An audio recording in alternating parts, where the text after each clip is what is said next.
नमस्कार दोस्तों, अगर आपका मोबाइल चोरी हो जाए, आपकी घड़ी चोरी हो जाए, आपकी साइकिल चोरी हो जाए तो आप थाने में जाकर अपना एफआईआर रजिस्टर्ड करा सकते हैं।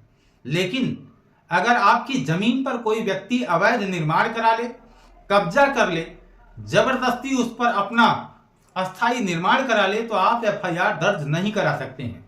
आप जब थाने जाते हैं और बताते हैं कि उसने मेरी जमीन को कब्जा कर लिया है, हड़प लिया है, पुलिस कहती है कि जाइए, कोर्ट का है, आप जाइए, सिविल सूट करिए, जो भी करिए, लेकिन हम इसमें कुछ नहीं कर सकते।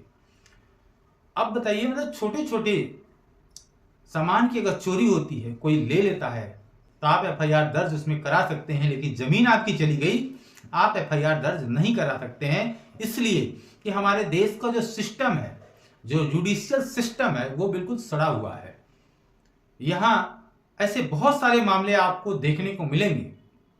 मैंने जो देखा है कि लगभग जो हत्या होती हैं, जो मर्डर के जो मामले होते हैं, उसमें 80% ऐसे मामले होते हैं मर्डर के, जिसमें उसके मूल में आप जाएंगे तो आपको यह समझ में आएगा कि इसके पीछे की कहानी जमीनी विवाद है।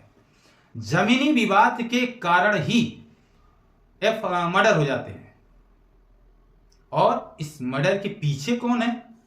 मर्डर के पीछे उसमें भी आप देखेंगे कि लगभग लेखपाल और कानूनगो होते हैं, जो 1500 में रिपोर्ट गलत दे देते हैं, सही इंक्वायरी नहीं करते हैं।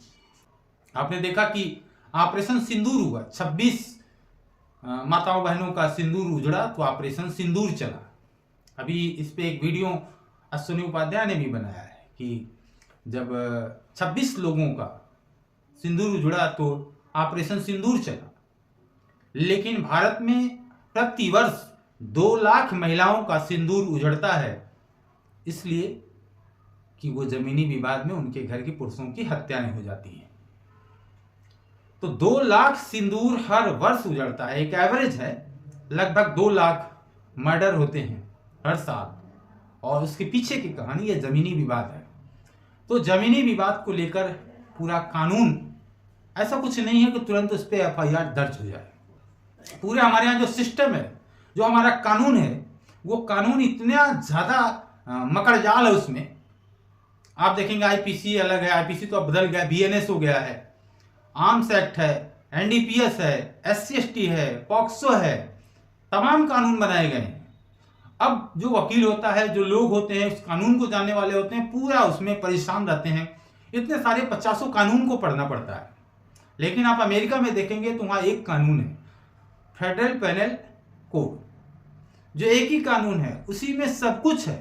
अलग अलग चैप्टर बनाए गए हैं, पूरी परिभाषा उसमें दी गई है, किस तरह के अपराध करेंगे तो क्या उसमें पनिशमेंट मिलेगा।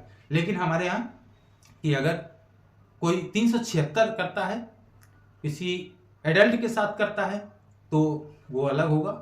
लेकिन अगर वो माइनर है, कोई बच्ची है, तो उसके साथ पॉक्सो अलग से पढ़ना पड़ेगा आपको।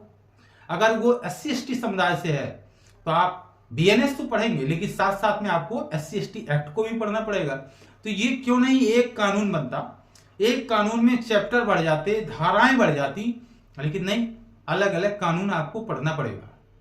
तो हमारे यहाँ का जो कानून है, ये बहुत ही कमजोर कानून है, इसको और मजबूत बनाने की जरूरत है। आईपीसी को रिप्लेस कर जो बीएनएस लाया गया है, बीएनएस 2023, उसमें बहुत कुछ बदलाव नहीं किया गया है। बीएनएस हो या बीएनएसएस हो, इसमें बहुत कुछ बदलाव नहीं किया गया है। अब यूं मानिए कि जैसे नई बोतल में पुरानी शराब डाल दी गई हो, उसी तरह से बाकी कुछ नहीं बदला है। तो जब तक मजबूत कानून नहीं बनेगा, लोगों के अंदर खौफ नहीं पैदा होगी कानून की, 1 साल के अंदर लोगों को सजा नहीं मिलेगी, मुकदमे का निपटारा 1 साल के अंदर नहीं होगा, तब तक ये अपराध भी बढ़ते रहेंगे और न्यायालय में ये मुकदमे भी पेंडिंग रहेंगे। ये मुकदमा कम नहीं हो रहे हैं, रोज मुकदमा आ रहा है।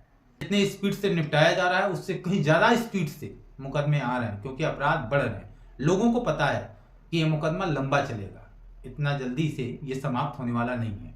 दोस्तों, आज तक मैंने ये नहीं देखा कि किसी जमीनी विवाद में, किसी जमीनी विवाद के हल होने के बाद अगर लगता है कि वो व्यक्ति गलत था तो उसको सजा नहीं हुई।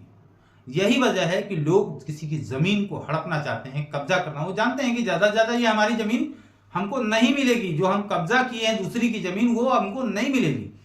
लेकिन इस पे कोई अपराध नहीं है। और इस तरह के कानून की आवश्यकता है ताकि लोग दूसरों की जमीनों को हड़पने से डरें।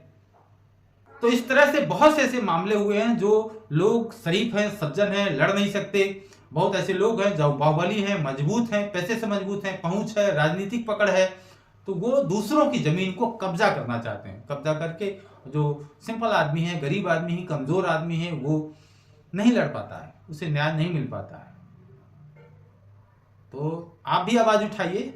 और इस चैनल को अभी तक आपने सब्सक्राइब नहीं किया है तो प्लीज चैनल को सब्सक्राइब करना नहीं भूलिएगा।